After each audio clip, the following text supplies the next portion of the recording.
Welcome to Lessons from the Cockpit. I'm Belinda Sandor. Let's get started.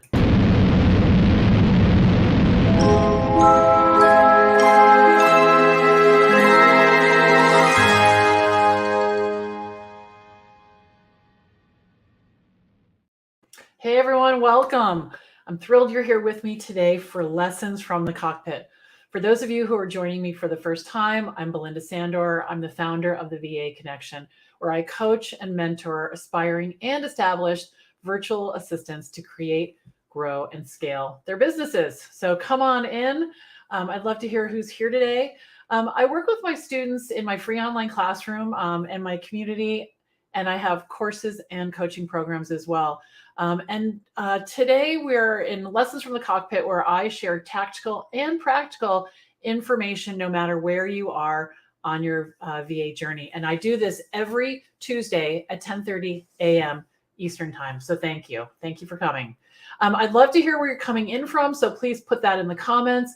We are streaming live everywhere, or as we like to say, all of the places. So we are on LinkedIn, we are on Twitter, we are on YouTube. If you're watching on YouTube, I'd love you to click the subscribe button and ring the bell so you don't miss a training that's coming up.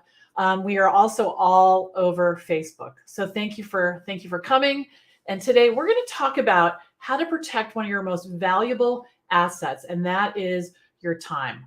All right. So before we dive in, let me introduce myself, and let's see who's here. So we've got Kathy is here. Hello. And Heather. All right. We've got Tammy from Minnesota, Kimberly from Pennsylvania. Good morning from Georgia, North Carolina. Hello. Rose is here from Yuma. Heather's in Chattanooga.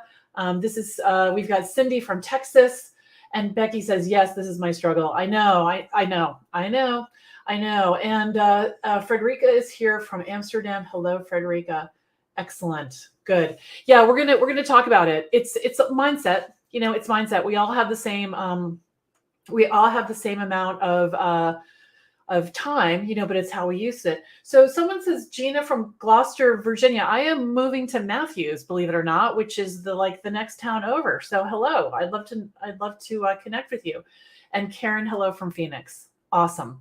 All right. So let's dive in. Any questions you have, please add them to the chat. I would love to answer them. Okay.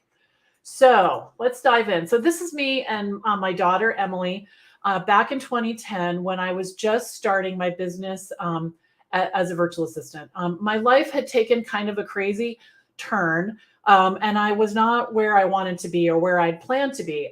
I was just about to turn 50.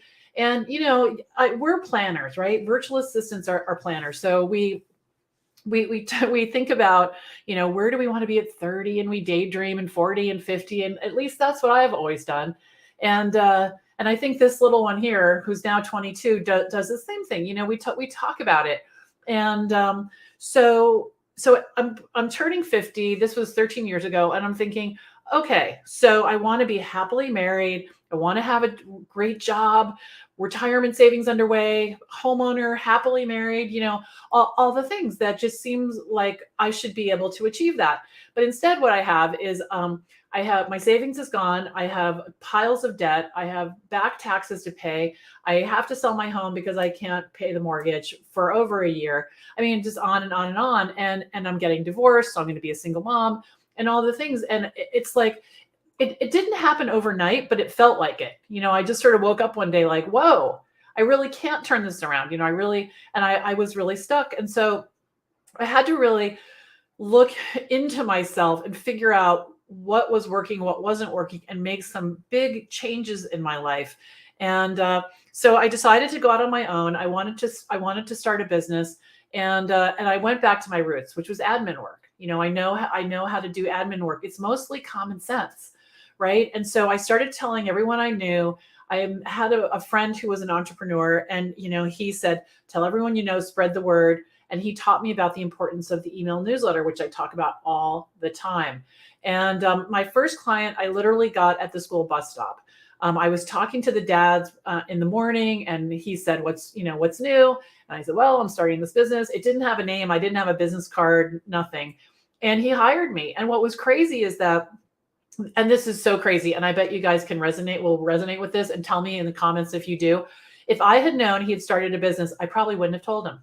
because I would be afraid that he would think that I wanted him to hire me versus just telling him, this is what I'm doing. You asked. He could have also asked me, what am I cooking for dinner? But he asked me and I told him, and he had started a business and I didn't know that. I thought he had a job. And he was drowning in administrative details. He needed someone to help set up his bookkeeping, to pay his bills, somebody to, organize his email, really things that were not difficult for me to do. And I loved it.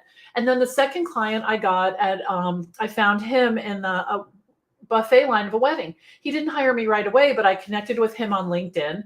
Like I said, I didn't have a card, so he gave me his and I connected with him.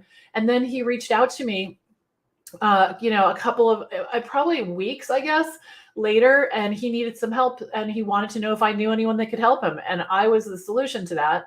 And we're still working together today. So, the big takeaway here that I want you to think about is that you don't need to prospect. You don't need to cold call. All the things that you hear on the internet, you don't need a niche to get started. You just need to spread the word. You just need to spread the word. And there's a ton of information. There's over 700 videos on our YouTube channel, and there are hundreds of articles on our blog at thevaconnection.com. So definitely check those out. All right. Now, so fast forward, I tell everyone I know about my business. I leaned in, I changed my mindset, and I started keeping my word to myself. And that's something I talk about a lot. You need to keep your word to yourself, because the thing is that this is how I got into so much trouble. At night I would say, okay, tomorrow I'm going to figure out the money. Tomorrow I'm going to figure out the money. And I would wake up and I wouldn't figure out the money, and then I would do it again and I would say it again. And it just starts this cycle that is never ending, and the change never occurs, because in order to change something in your life, you have to change, right? You have to change. So I stepped out of my comfort zone and I built a successful business one day at a time. And the first year I earned $70,000. And every year after that, for the next 10 years, I earned $100,000 as a virtual assistant. And the systems that I developed and the methods that I used to build my own VA business is what I teach at the VA Connection. And I would love to teach you too. So thank you for coming. And then we're going to fast forward a couple more times. So it's a different picture today. It's a different picture. These are my people. These are my stepsons. David, Charlie, Stephen, and Andy. Emily is all grown up. You can see her there next to me. And this is on my wedding day. So I got married to the man I've been looking for my whole life at 60, which is crazy. I never would have guessed that. My finances are handled. We're not, scraping by. I have a thriving business that I built one day at a time. And I was there for my daughter as she grew up. And I can breathe again. I can definitely breathe again. And this was our wedding day. Our wedding day. And if you join, remind me, if you're in VA school and you don't know the story of the white tennis shoes, the Stan Smith shoes, ask me and I would love to share it with you. It's a fun story. Okay, good. So here's the big news. So 13 years ago, I'm selling my house. I'm not married, financial disaster, all the things.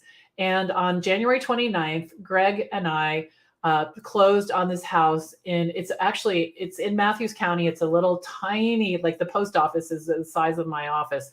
It's called Onemo, Virginia. And we bought this house. We looked for, over a year, and we just found this cute little town and we loved this house. It has a chicken coop already. And we're scheming on how to get our chickens down there. And the thing is that this is what I always wanted.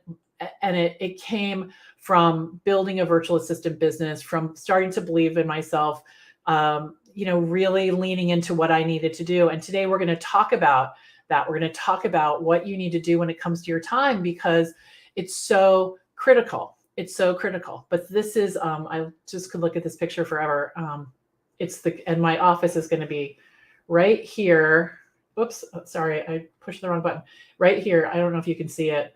But behind this door, I don't think you can see my mouse, but it's very exciting. So I can open the door and see this beautiful view and this gorgeous tree. Very exciting. Okay, so let's dive into this topic of time. All right, let's dive into this topic of time. So we're at the end of February, but it's still the first quarter, right? It's still It's still the first quarter. And so, we're still filled with hope for the year and all the things, it's still a new beginning. And, and we hope that it's going to be a better year, right? And that business will take off. You can finally quit your 9 to 5 and all those things. And, while I'm a believer in the power of hope, it's very powerful. I'm also a big believer in making sure you put a foundation together so your business can grow. And knowing what's important in business is not always intuitive. So I'm going to walk you through 3 things that you can either shore up or put in place so you can take your business to new levels this year. All right. So the first thing is a dedicated workspace. Now, what I mean by that is a place where you can set up your computer and your pens and your pencils, whatever you need, your notebooks, and not be moving it around. A lot of new business owners don't realize that this is such a big anchor for us. It's a big anchor, and they are working on the couch, they're working on the dining room table, they're working all the places, and part of focusing is having I guess it's a level of comfort. When I walk in my office, I know it's about business. I'm sit down in the same chair. I have my computer set up. And so don't underestimate the mindset shift that will happen when you have an official place. The thing to know, though, it doesn't have to be a big room. It doesn't, at all. My office, I didn't have an office until 2020 when the pandemic hit, and I realized no one was going to be using the guest room. And I thought, I'm taking it over. And it's true. I don't think we've had a guest since then. So for the, however many years before that, the 10 years before that, I had, I used to use an IKEA dining room table as my desk because it's deep and it holds holds everything easily. And I had about this much space on either side of that desk wherever it was. I moved a lot during that period. So it was in my living room. It was in my dining room. It was in my part of my bedroom at one point, and now I have my own space. But if you can have a door, it's great. If you can't, it's okay. You can still create a very a good workspace where you can concentrate. That's what I'm trying to say. And so when you're moving all the time, it's distracting. All right. So make sure that your desk is big enough to spread everything out. And I do recommend multiple monitors if you can swing it. I have 3 monitors, and they don't have to be expensive. They can be used. You can go to Goodwill, or you can use old televisions, right? With an HDMI cable and what is that called? Adapter. You can easily do that. So give that some thought, because it's really much easier to work when you have multiple screens. The second thing I want to talk about is the importance of routine. You need to be able to block your schedule. So that includes time to eat, exercise, and time to work on your business. You must set boundaries around your time and create a routine that protects that, because otherwise you're going to be pulled by every distraction that comes your way. Now, it's okay to tell, so when we work from home, there are children, there are spouses, there are friends calling us on the phone, all the things. And you really need to protect your time. And it's going to create a different dynamic in your relationships. Absolutely. I'll tell you that really no one ever calls me because during the day, because they know that I'm working, they know that I'm committed to my business, and I'm committed to being able to provide for my family, and distractions will take away from that. So when you think about it that way, if you think about shiny objects, or you think about, multitasking, that's not going to get you to your why. And if you keep your why, that beautiful face of my daughter, you keep that front and center, it keeps you in your seat. So you have to be clear on why do I want to be a virtual assistant? Why is this important? What's the benefit going to be? And think about that, so that when you're tempted to move to do something that's not critically important, you'll think again. You'll definitely think again. And the thing about my friends and my family, and you don't need to respond to everything immediately. We get into that trap of thinking that we have to respond and immediately, or something's going to happen, or we're uncomfortable leaving something undone. And in order to be successful, you have to learn to be comfortable with having something undone, because if I, what I used to do is, pay every bill the second it came in and do the laundry, every weekend, and spend hours doing it and clean my house. And, all those things are important. But at the end of the day, I would much rather have a thriving business and be able to, go bike riding with my daughter than have all my laundry folded. It's just a matter of priority. And I was raised that the laundry is important and folding it and all the things, but I just have made, different choices. Yeah, Becky says, yeah, type A tendencies, right? Right. That's true. And the thing is that you can use those type A tendencies in your favor. Just pick different things to focus on, right? Just pick different things to focus on. And so here's an example. Greg said to me last night, we need to bring the truck to the dealer. And he said, we can do it tonight or we can do it tomorrow morning. We did it last night because last night I was done. I was tired and I didn't want to start the day in the energy of bring the truck, right? Because now I'm in traffic, I'm outside, I'm getting dressed earlier and I'm rushing and I'm trying to get ready. So I would much rather, take the truck at night. Well, I'd rather not take the truck at all, to tell you the truth. But the thing is that I chose, right? I didn't put it off. I said, let's take it tonight. And then, and we did. And so this is a fresh day today without the truck, right? So really think about that. And I was listening. I don't know if you guys know Amy Porterfield. She teaches people how to create online courses. And I really like her because, she's very buttoned down. Like she's very buttoned down. A lot of times you see people online and they're a little sloppy. There's nothing sloppy about this woman. I really admire that. And one of the things, and she's been doing this for a long time. I don't remember how long she's been in business, online business, but I don't know, 13 years or something like that. But what she talks about, she has a podcast that I like, and she talks about tiger time. She talks about putting time on your calendar that is to work on your business, and she protects it as if she's a tiger protecting her cubs. And that's how she thinks of it. And it's really important to do that. It's important to protect that time because that's how you're going to reach your goal. That's how you're going to get to your why. Not by making sure everything's all done all the time, but by making sure the right things are done. The right things are done, and putting away all the rest. It's really important. So the first thing we're going to do is we're going to have a dedicated workspace, so you're not starting and stopping. You're settled. And the second thing we're going to do is create a routine. And so I want you to think about your life as one whole life, right? And not work and personal life separate. That's really an employee mindset. I want you to think about it in terms of your whole life and what works, and to make sure that you get the right nutrition, that you get the exercise, all the things you need. Because one of the reasons my business before Rocket Girl Solutions failed and I got into so much trouble with the credit cards and savings and the taxes was I was not taking care of myself. I would go to Trader Joe's and get a bag of almonds, and that's all I would eat all day. And I wasn't exercising, and I was run down. And I couldn't take care of myself. So that's really important, to get a routine that has all of those elements in there, and to not put yourself last all the time, because it gets back to that whole oxygen mask, right? That whole scenario where the flight attendant says for you to put your oxygen mask on first before you help anyone else. And that's because by doing that, it creates the ability for you to help other people, because if you have no oxygen and you're helping everybody else, you're going to fall down on the ground. Right? So it's the same thing with business. You really have to protect your time. And here's the problem. It feels selfish. And that's a hard pill to swallow, because a lot of us, have been taught, don't be selfish. Can you hear your parents saying that to you? Of course you can, because that's just natural.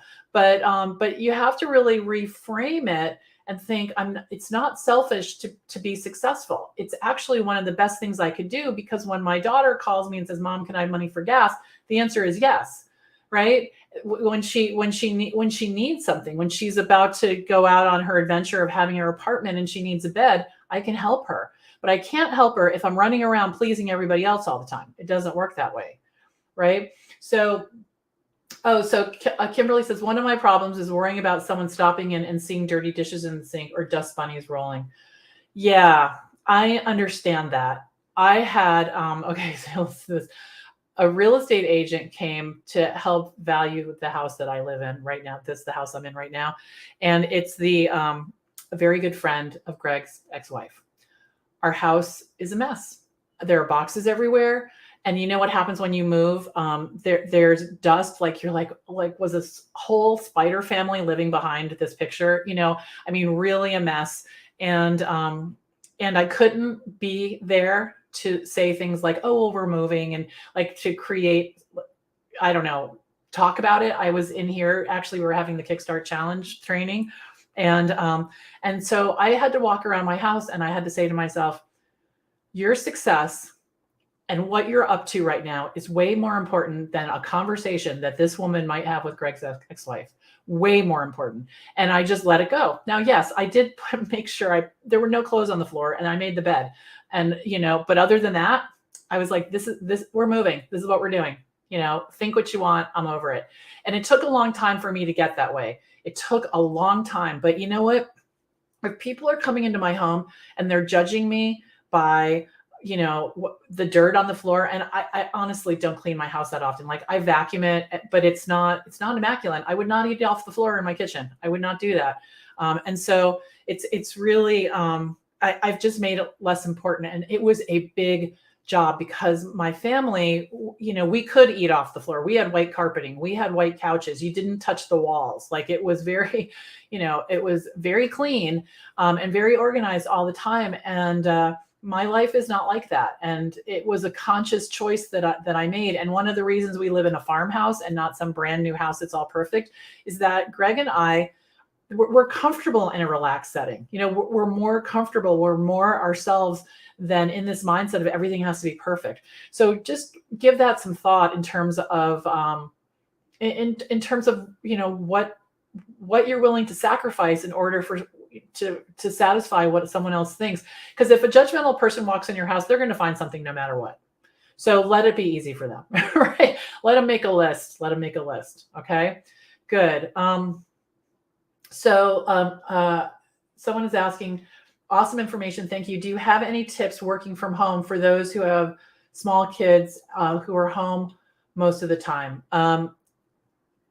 Yes, I do. I'm just thinking. So you are going to need to be even more deliberate. And the key to all of this is to do one thing at a time.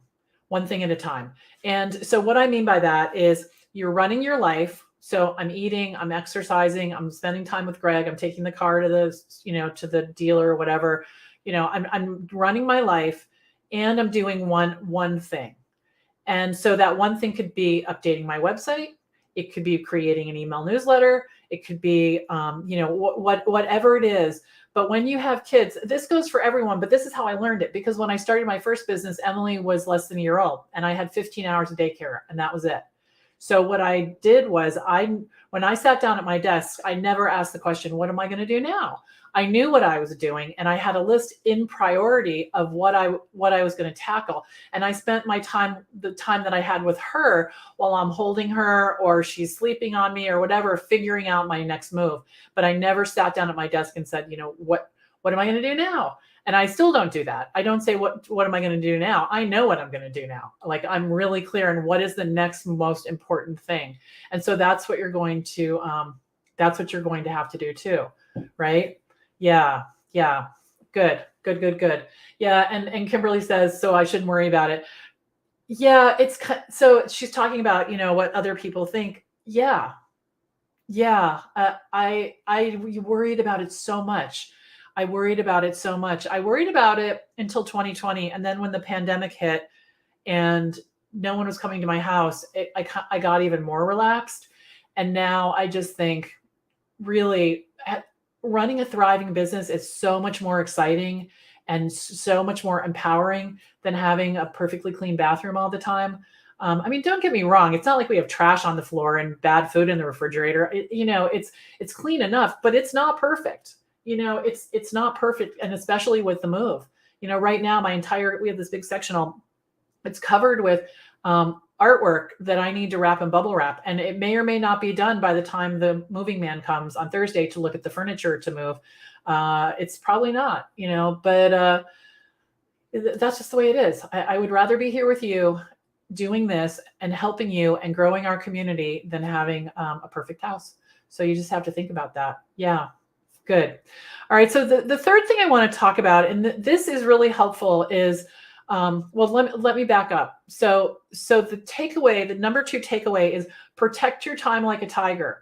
Protect your time like a tiger, and don't be afraid to say something like, I'll talk to you about that at 2, or let's talk about that at lunch. I mean, every time, Emily has gotten used to it when, she'll fly in with an emergency. I mean, like the other day, she texted me, she just got pulled over by a police officer. She was freaking out. And so, yes, I texted her, I stopped. But if she texts me like she did last night, something like, Mom, when I come to visit in March, can we go to some store? I'm not stopping for that, right? I'm not stopping for that. I look at it, I'm like, I'll get to her in a little bit. She's not holding her breath. She knows I'm busy, and we'll handle that later. Same thing with Greg. If he comes in and says, can we talk about the U-Haul trailer we're getting this weekend? Unless it's a situation where we need to talk about it right now. If nothing's going to change by the time lunch happens, we talk about it at lunch. So you have to protect that. And you can do it with being very nice. I can just say to him, oh my gosh, I'm in the middle of something. Can we talk about that lunch? And you say it in a nice tone, and it's perfectly fine. Good. Now, the third thing I want to talk about is an accountability partner. Now, I have had accountability partners throughout all of my entrepreneurial career, and it's a really important thing to do. So you can do that in the form of a coach, which I have done. You can also do that in the form of finding a buddy, finding someone that you don't even have to like them. You don't have to be best friends with them, but find someone who's willing to meet with you once a week. And, you ask questions of each other. It's good not to have a lot of chit chat, get right to the point. What are you doing this week? So what are you going to do this week? What did you say you were going to do last week? Did you do it? And not a lot of story. Just like I said, I was going to update my website. I did. I'm really happy. Yay. I said I was going to set up, online calendar. I didn't do it. I'm moving it to this week. I was afraid to do it, but now I have what I need. Or you can ask your partner for what you need. But this isn't therapy. This isn't, but all the things. This is an accountability partner where you keep a list of what did you say you're going to do? Did you do it? And what are you going to do next week? So look around, you're all in this fabulous community. There's so many people here that you can find an accountability partner to work with. And it helps prevent getting discouraged and off track, because it's so easy, I know, to wake up and say, I'm going to do this. And then shiny object syndrome, whatever squirrel you call it, if you let it take you away, that's a habit. And it's also a lifestyle. It's a lifestyle. And you have to decide what you're going to do instead. You have to decide. I definitely had, when I was going through all the financial problems, for whatever reason, shopping online, not even buying anything, but just shopping, like browsing online, I could do it for hours. And I'd look up and I'd realize, oh, wow, it's 2:00. And I picked out all these great shoes I can't afford, but that's what I did. And it was my way of avoiding and denying what I had to do. And so every time I caught myself, I would stop. I'd say, stop doing that. Get back to work. Get back to work. And you do that enough, and you realize I still get distracted. I still have shiny object syndrome, all the things, but the amount of time that it takes me to get focused again has gotten shorter and shorter and shorter because I practiced. So if a distraction, comes up, I can say to myself, oh, there it is. We're not doing that now, and get back to it. Okay.